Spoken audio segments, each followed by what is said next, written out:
Hello friends, welcome back my YouTube channel. I hope आप सब बहुत अच्छे होंगे और मैं भी बहुत अच्छी हूँ। तो यहाँ पे फ्रेंड्स मैं बना रही हूँ समोसे, क्योंकि स्कूल से आने के बाद में ना फिर लगती है भूख और कुछ गर्मा गर्म मिल जाए ना तो उसकी बात ही अलग है। तो यहाँ पर हमारा मतलब मेरा और सार्थक का मन कर रहा था समोसे खाने का। अब एक गड़बड़ ये हो गई जल्दबाजी में कि जो मैदा थी ना वो थोड़ी सी सॉफ्ट हो गई, तो उसको बेलने में ना मुझे काफ़ी दिक्कत आ रही थी। तो फिर मैंने सोचा कि अगर मैं इसके जो समोसे जिस शेप में बनते हैं ट्रायंगल शेप में उस तरीके से बनाऊंगी तो फिर वो ठीक से प्रॉपर शेप में नहीं आ पाएगा। तो मैंने सोचा कि चलो थोड़ा सा अब कुछ चेंज करते हैं। तो मैंने यहाँ पर झटपट जो मिनी समोसा है ना वो बनाया, क्योंकि एक तो उसको बनाने में भी आसानी होती है, दूसरा उसको ज़्यादा टाइम भी नहीं लगता है। तो यहाँ पर मैंने जो रोटी बेली थी वो थोड़ी सी मोटी हो गई थी, क्योंकि मैं उसको बार बार बेल रही थी। लेकिन मैदा है तो बहुत ज़्यादा आप कितना भी उसको बेलो, और अगर मैदा लूज हो थोड़ी सी सॉफ्ट हो तो फिर वो ना वापस उसी शेप में आ जाती है। तो जो समोसे की जो स्टफिंग थी वो मैंने पहले ही बनाकर रेडी कर ली थी। तो यहाँ पर बस मैंने क्या किया है कि जो पराठा या रोटी जैसा जो मैंने बेला था ना उसको मैंने एक स्क्वायर शेप में कट कर लिया, बाकी उसके 4 पीसेस कर लिए, और इस तरीके से मैंने जो समोसे थे वो बना लिए। और समोसे मैंने बनाए थे उसके बाद जो थोड़ी बहुत मैदा जो कटिंग करके बची थी ना उसकी बना ली थी मैंने, मठरी होती है ना वो। तो यहाँ पे समोसे बनकर हो गए थे रेडी, तो अब मैं उनको सेक रही हूँ। तो यहाँ पर इनको मैंने 2 बैच में सेका था। तो पहला बैच मैंने यहाँ पे सेकने के लिए डाल दिया था कढ़ाई में। और समोसे वगैरह या जो भी चीज़ें हम सेकते हैं तो उसके लिए हमें मीडियम फ्लेम पे ही सेकना चाहिए।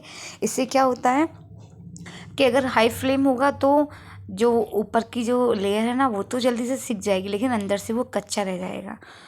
तो यहाँ पर आप देख सकते हैं कि जो फर्स्ट बैच के समोसे थे वो सिक कर हो गए थे रेडी, और दूसरा बैच भी मैंने सिकने के लिए रख दिया था। तो यहाँ पर जो सॉस और चटनी वो रेडी थी, क्योंकि पहले ही मैं सॉस जो है मीठी सौंठ में बना कर रखती हूँ और चटनी वगैरह भी रहती है। तो उसके बाद हमने किया नाश्ता, और इसके बाद ये है नेक्स्ट डे का ब्लॉग।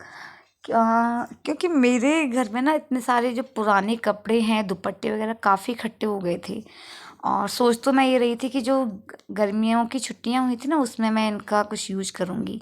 लेकिन गर्मियों की छुट्टी में हम चले गए घूमने, उसके बाद में थोड़ा बहुत मुझे टाइम मिला तो वो डस्टिंग वगैरह में निकल गया। और कपड़े थे जहाँ सफाई करते हैं तो वापस फिर वो अलमारी में रख जाते हैं, और इनके कलर इतने फेड हो चुके हैं कि हम किसी को दे भी नहीं सकते हैं। तो मैंने सोचा कि चलो उनका कुछ करते हैं। तो यहाँ पर मैंने जो दुपट्टे या ब्लाउज पीस वगैरह थे जो मैंने नहीं सिलवाए थे, जो वैसे ही पड़े रहते हैं कुछ कुछ साड़ियों के, जो यूजलेस होते हैं, तो यहाँ पे मैंने उनको कटिंग कर ली थी। लंबी लंबी स्ट्रेप्स जो उनकी चौड़ाई रखी मैंने 5 इंच। तो इस तरीके से कटिंग करके यहाँ पर मैंने पहले उनको राउंड करके बना लिया है, और फिर बाद में मैं यहाँ पर आप देख सकते हो पिन की हेल्प से, जो सेफ्टी पिन होती है ना उसकी हेल्प से मैं इसका एक एक कलर की जो डिजाइन है, जो पट्टियाँ हैं ना उनसे मैं डिजाइन बनाती जा रही हूँ। तो यहाँ पर ये मैं बनाऊंगी जो फुट मैट है ना वो।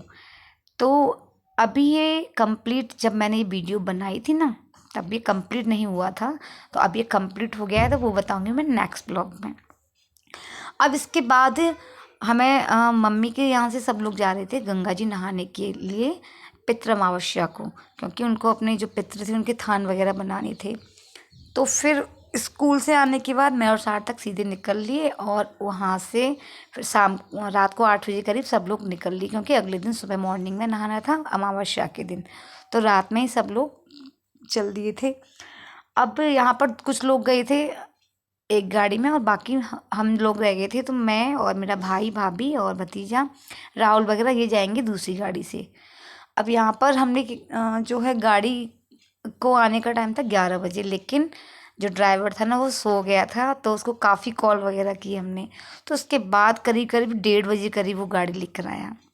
तो हम बस जब तक सोच रहे थे कि गाड़ी आ रही होगी, क्योंकि हमें पता ही नहीं था कि कब आएगा, तो हम बैठ के अपना सो भी नहीं सकते थे, लेकिन बच्चे जो थे वो सो गए थे। तो यहाँ पर मेरा भाई जो है कुछ बर्फ़ वगैरह लेकर जा रहा है रास्ते में कुछ बनाने के लिए, पता नहीं क्या। और उसके यहाँ पे जो आइस ट्रे थी ना वो मुझे बहुत अच्छी लगी। तो इसके बाद गाड़ी से हम पहुंच गए थे सुबह 4 सवा 4 बजे के करीब। हम गए थे नहाने नरौरा घाट पे। तो हम जब आए तो उसके बाद सबसे पहले आके फिर हमने नहा लिया था और काफ़ी अंधेरा हो रहा था, लेकिन भीड़ वहाँ बहुत ज़्यादा थी। अब नहाने के बाद में हम सब यहाँ पे थोड़ा सा बारिश वगैरह भी हो गई थी, तो काफ़ी मतलब गीला गीला कीचड़ वगैरह भी हो रही थी। तो नहाने के बाद में थोड़ा सा खुले में आई तो वहाँ पे देख रहे थे कि मतलब जो वहाँ का बाहर का व्यू क्या है। तो थोड़ी देर हमने वहाँ पे खड़े होकर वीडियो वगैरह बनाई, फ़ोटो वोटो क्लिक किए। अब यहाँ पर नहाने के बाद में बाकी जो पूजा वगैरह होती है तो पंडित जी वो करा रहे थे, तो हम लोग बाकी अपना खड़े हुए थे क्योंकि हमारा कोई काम नहीं था वहाँ पे। अब पूजा वूजा होने के बाद में फिर सबने अपना बाहर आके चाय वगैरह पी और फिर जिसको कुछ खाना था अपना थोड़ा बहुत नाश्ता किया, क्योंकि इतनी सुबह थी तो जल्दी से भूख भी नहीं लग रही थी। तो बस हमने चाय वगैरह ही पी थी, बाकी बच्चों वगैरह ने थोड़ा बहुत नाश्ता कर लिया था। अब जैसी पूजा वगैरह हुई वहाँ से चाय वाय पी के फिर हम सब लोग जैसे गए थे उस तरीके से वापस आ गई। लौटते में बस ये हुआ था कि जो राहुल है वो हमारे साथ आया था, तो उसकी जगह पे बुआ शिफ्ट हो गई थी और राहुल चला गया था दूसरी वाली गाड़ी में बाकी लोगों के साथ में। तो अब हम लोग आ गए थे वापस, और वापस आते टाइम ना अब इतना मतलब गर्मी ज़्यादा हो रही थी, तो इतनी मतलब थोड़ा सा प्रॉब्लम हो गई थी लक्ष्य को। तो वहाँ पे उसने रास्ते में वॉमिटिंग वगैरह की, तो थोड़ा गाड़ी रुकते रुकते थोड़ा सा टाइम लग गया था। एक बार को मेरी भी तबीयत थोड़ी सी ख़राब हुई, लेकिन मैंने थोड़ी देर गाड़ी रोक के 5-10 मिनट थोड़ा रेस्ट किया, तो उसके बाद मैं नॉर्मल हो गई थी। अब यहाँ पे आके ना फिर हमने खाया खाना। तो खाना खाने के बाद जो खाना हमने खाया था ना, वो खाना बाकी में पेट ही भरा था, बस टेस्ट उसमें एकदम बकवास था। तो अब जैसे तैसे खाना तो खा ही लिया था क्योंकि भूख लग रही थी। बट वहाँ पे एक चीज़ अच्छी थी कि वहाँ पे एकदम जो ढाबा था ना एकदम खुले में था, और ऊपर जो घास फूस का छप्पर होता है ना वो था, और उसमें पंखे लगे हुए थे और साइड से ना खुली हवा आ रही थी। तो वहाँ पे काफ़ी देर हम बैठे रहे, काफ़ी अच्छा लग रहा था। और फिर जो लोग आ रहे थे ना पीछे रह गए थे, तो फिर अभी घर पे आके भी पूजा वगैरह करनी थी, तो हम इस वजह से उनका वेट कर रहे थे। तो थोड़ी देर हम वहाँ पे उनका वेट किया, उसके बाद फिर हम घर चले गए थे। जब वो आए तो पूजा वूजा हो गई थी, और उसके बाद शाम को ही मैं आ गई थी वापस अपने घर, क्योंकि अगले दिन मुझे जाना था स्कूल। अब बुआ वगैरह सब रुकी हुई थी वहीं पे, तो बाकी वो अपने गांव वगैरह उनको जाना था क्योंकि वो घूमने आई थी, और फिर दिल्ली से आना पॉसिबल नहीं हो पाता है। अब यहाँ पे अगले दिन आकर फिर मैंने क्या किया, क्योंकि मेरा मन कर रहा था ना काफ़ी दिन से कुछ मीठा खाने का, तो यहाँ पे मैंने लिए मूंग दाल 1 कप। अब मैंने इस दाल को अच्छे से धो के, और इसका जो पानी था 5 मिनट करीब मैंने इसको एक छलनी में अच्छे से फैला लिया था इससे कि सूख जाए। और इसके बाद मैंने इसको थोड़ा सा 2 टेबल स्पून डाला घी, और उसमें मैंने इसको अच्छे से भूना। और भूनते टाइम मैं गैस का जो फ्लेम है ना वो रखा था मैंने लो, क्योंकि फिर ये बाहर से पक जाती और अंदर से फिर कच्ची रह जाती। तो 10-15 मिनट बाद ही दाल को भुनने में लगा था, 10-15 मिनट का टाइम, और उसके बाद दाल भुनकर हो गई थी रेडी। और मैंने उसको रख दिया था साइड में, थोड़ी ठंडी हो जाएगी तो फिर मैं उसको पीसूँगी। और यहाँ पर मैं बना रही थी शाम को इडली सांभर, क्योंकि बुआ वगैरह आएंगी शाम को आने वाली थी मेरे घर पे। अगले दिन उनको जाना था अपने गाँव, तो उनका जो गाँव है ना मेरे राया से होकर ही जाती हैं वो, तो वहाँ पड़ता है। तो बस मैंने थोड़ा सा जल्दी से तैयारी भी कर ली थी, क्योंकि इडली सांभर मेरा ही मन था खाने का, और बाकी उन लोगों ने भी बोला था कि इडली सांभर ही बना लेना। तो यहाँ पे उसकी भी तैयारी कर दी थी मैंने साथ के साथ। अब जो दाल थी ना उसको मैंने हल्का दरदरा पीसा था, एकदम महीन पाउडर नहीं बनाया था। और इसमें मैंने 1.5 चम्मच डाली थी पिसी हुई चीनी, और 1.5 कप और आधा कप के करीब मैंने इसमें डाला था मिल्क पाउडर। तो उनको मैंने अच्छे से मिक्स करके रख दिया था। तो अब मुझे जितना मतलब क्वांटिटी में मुझे हलवा बनाना था उतना मैंने 2 कप के करीब मैंने लिया था जो मिक्सचर था ना वो।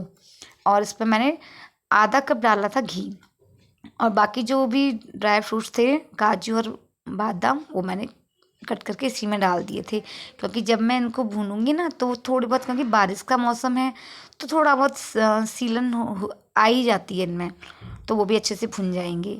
तो यहाँ पर अभी मैं बना रही हूँ हलवा, क्योंकि इसको बनने में लगता थोड़ा सा टाइम, और गर्मी इतनी ज़्यादा हो रही थी तो मैं सोच रही थी कि जब तक वो लोग आएँ तब तक मैं एकदम किचन के काम से फ्री हो जाऊँ। तो यहाँ पर जो मूंग दाल का जो पाउडर जो हमने पीसा था ना मिक्सर, वो अच्छे से मैंने भून लिया था 5-7 मिनट।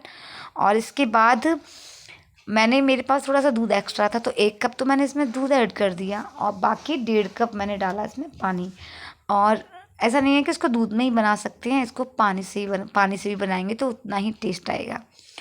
अब इसके बाद बस एक काम करना है कि जब भी आप इसमें पानी या दूध डालें तो उसको लगातार चलाते रहें, नहीं तो इसमें लम्स पड़ जाएंगे। और पानी भी मैंने इसमें बॉयल किया हुआ डाला था, गर्म पानी। इसके बाद मैं थोड़ी सी इसमें डाल दी थी केसर, इससे इसका थोड़ा सा कलर और फ्लेवर अच्छा आएगा। तो इसको मैंने लगातार, मतलब गैस का फ्लेम मैंने लो कर दिया था और बीच में मैं इसको चला रही थी, नहीं तो फिर नीचे लग जाता। और यहाँ पर मैंने ली हैं 1 कप मूंगफली के दाने, तो उनको मैंने अच्छे से देख लिया था कि कहीं उसमें कोई सड़ी गली मूंगफली तो नहीं है। और इसके बाद मैंने यहाँ पे लिया है, जितनी मूंगफली थी ना उसके आधा क्वांटिटी में मैंने लिया है बेसन। अब बेसन में मैंने नमक, मिर्ची, गरम मसाला और हल्दी, जो बेसिक से जो नॉर्मली मसाले होते हैं ना, थोड़ा सा अमचूर, वो मैंने डाल दिया था यहाँ पे। और उसको डालने के बाद थोड़ा सा मैंने इसमें डाली थी टाटरी और थोड़ा सा मैंने इसमें डाला था बेकिंग सोडा। इसके बाद इसको मैंने अच्छे से मिक्स कर लिया था। और यहाँ पे बीच बीच में मैं ना जो हलवा बन रहा था ना उसको भी चलाती जा रही थी, क्योंकि अगर उसको नहीं चलाती ना वो कढ़ाई में लग जाता फिर। तो यहाँ पे आप देख रहे हैं कि जो हलवा है वो पहले से काफ़ी गाढ़ा हो गया था, लेकिन अभी इसको बनने में थोड़ा सा टाइम और है।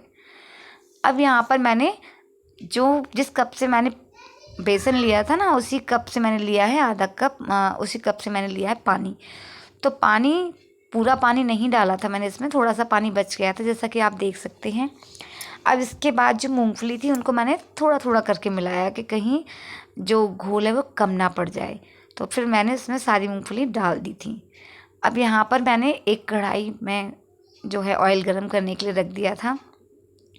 तो यहाँ पे ना जब मैंने ये मूंगफली की जो बेसन वाली मूंगफली की जो नमकीन होती है ना, तो यानी ये बनाई थी, उसमें मुझे एक गड़बड़ ये हो गई कि मैंने जो पहला बैच डाला था ना, उसको मैंने ना कढ़ाई में डालने के बाद ना तुरंत ही मैंने उसको, जो मूंगफली थी ना, उसको किसी चाकू वगैरह से मैंने उनको अच्छे से हिलाया नहीं था, इससे कि वो अलग हो जाए।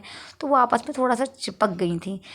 और नेक्स्ट बैच जब मैंने डाला तो उसके बाद मैंने तुरंत उसको हिला दिया था, अलग अलग कर दिया था, तो वो बहुत अच्छा बना था। अब यहाँ पर मैंने एक कटोरी में लिए हैं मसाले, कश्मीरी मिर्च, चाट मसाला, अमचूर, गरम मसाला और नमक। तो इनको मैंने अच्छे से मिक्स कर लिया था। तो यहाँ पर आप देख सकते हैं कि जो दूसरा बैच है ना वो अच्छी तरह से बन गया था और सारी जो मूंगफली थी ना वो एकदम अलग अलग हो गई थी।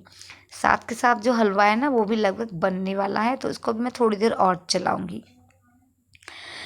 तो अब यहाँ पर जो मूंगफली थी ना वो भी बन रही थी, तो जितनी मूंगफली थी ना वो मैंने 3 बार में मैंने उनको फ्राई किया था। तो ये हमारा जो मूंग दाल का हलवा है ना वो बन के रेडी हो गया है। तो अभी मैं इसको इसी कढ़ाई में रख दूँगी, क्योंकि फिर अभी जब वो लोग आएंगे तो हम साथ मिलकर ही खाएंगे। तो मैंने इसको ढक के रख दिया था। और यहाँ पे जो मूंगफली हैं वो भी हमारी बनकर हो गई थी रेडी। तो इसका कलर, पहले वाली थोड़ी डार्क सी ग्रीन थी, तो इसका कलर मैंने थोड़ा सा लाइट रखा। और जो मसाला मैंने अलग से बनाया था ना उसको मैंने इसके ऊपर छिड़क दिया, उसको अच्छे से मिक्स कर दिया। और ये मूंगफली ना वाकई में बहुत टेस्टी बनी थी। और अभी भी मूंगफली जो है मैंने एक एयर टाइट डिब्बे में बंद करके रख दी है, तो अभी भी एकदम वैसे की वैसी हैं जब मैंने भी बनाई थी। तो बस मुझे इसमें ना एक गड़बड़ ये हो गई कि इसमें जो मसाला मैंने डाला था ना थोड़ा सा स्पाइसी कम रह गया, मिर्ची थोड़ी सी कम थी, क्योंकि ये वाली जो नमकीन है ना बहुत, मतलब थोड़ी स्पाइसी होती है ना तभी अच्छी लगती है। और मुझे ये नमकीन बहुत पसंद है, तो इस वजह से मेरा मन कर रहा था बनाने के लिए।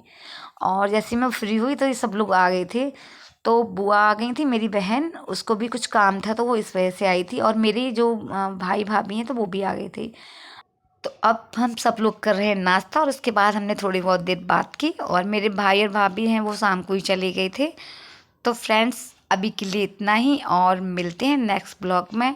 और आपको ये दोनों रेसिपी कैसी लगी तो प्लीज़ मुझे कमेंट करके बताइएगा। तब तक के लिए goodbye and take care.